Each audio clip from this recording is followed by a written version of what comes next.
தமிழ்நாட்டில் நடந்த கடந்த கால தேர்தல்களில் வாக்களிக்க செல்லும் வாக்காளர்கள் தனக்கு பிடிச்ச வேட்பாளரின் சின்னத்தோடு அவரது பெயரையும் ஞாபகத்தில் வைத்து தான் போவாங்க. வெறுமனே பெயரை வச்சு மட்டுமே போனா ஒரு வேட்பாளரின் பெயரில் பல பெயர்கள் வாக்கு சீட்டில் இருக்கும் என்பதால வாக்காளர்கள் குழம்பி போய் தவறான நபருக்கு வாக்களித்து விட்டு வந்து விடுவாங்க. இது நடப்பதற்கு காரணம் என்னன்னா அரசியல் சூழ்ச்சி தான். ஒரு பிரபலமான வேட்பாளரை தோற்கடிக்க அவரது எதிரிகள் அந்த வேட்பாளரின் பெயரை கொண்டவர்களை தேடி பிடிச்சு சுயேட்சை வேட்பாளர்களாக நிற்க வைப்பாங்க.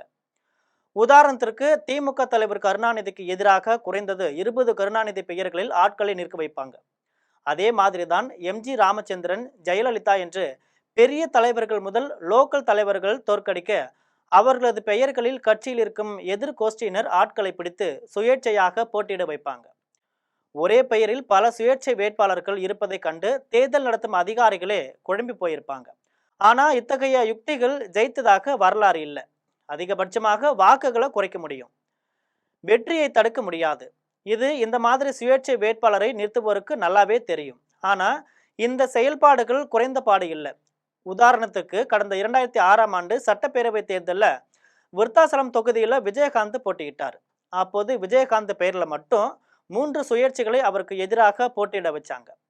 இதே மாதிரி 2011ஆம் ஆண்டு ரிஷிவந்தியம் விஜயகாந்த் போட்டியிட்ட போது அவரது பெயரிலேயே பலர் இறக்கப்பட்டும் விஜயகாந்த் தோற்கடிக்க முடியல. ஆனா 2016 தேர்தலில் உளுந்தூர்பேட்டை தொகுதியில விஜயகாந்த் போட்டியிட்ட போது வழக்கம் போலவே அவருக்கு எதிராக 2 சுயேட்சைகள் நிறுத்தப்பட்டன.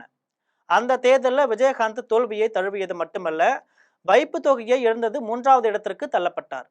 விஜயகாந்தின் தோல்விக்கு காரணம் அன்றைய அரசியல் சூழல்தான். விஜயகாந்தின் பெயரில் இருவர் நிறுத்தப்பட்டது காரணமல்ல. ஏனென்னா அந்த இருவருக்கும் வாங்கிய ஓட்டுகள் வெறும் 1000 தான்.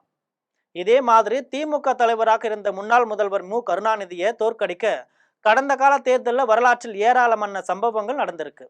சேப்பாக்கம் தொகுதியில் கருணாநிதி போட்டியிட்ட போது அதே பெயரில் ஒருவரை ஏற்பாடு செய்து சேப்பாக்கம் தொகுதியில் போட்டியிட வச்சாங்க. இருந்தாலும் கருணாநிதி அமோக வெற்றி அடைஞ்சார். கருணாநிதி தேர்தலில் நின்ற அனைத்து தொகுதிகளிலும் அவருக்கு எதிராக சுயேட்சை வேட்பாளர்கள் நிறுத்தப்பட்டாங்க.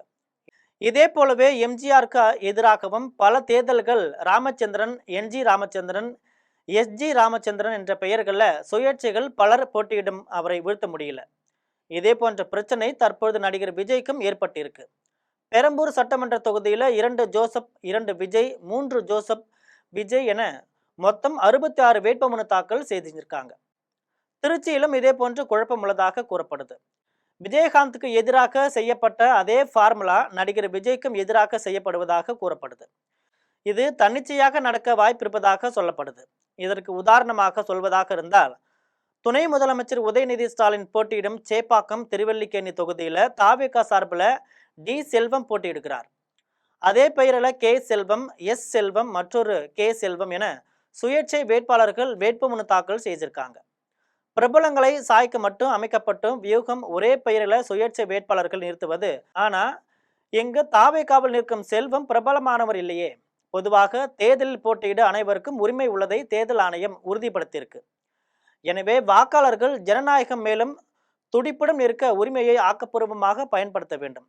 இது போன்ற செய்திகளை தெரிந்து கொள்ள ஜெம் தொலைக்காட்சியில் தொடர்ந்து இணைந்திருங்கள். நன்றி, வணக்கம்.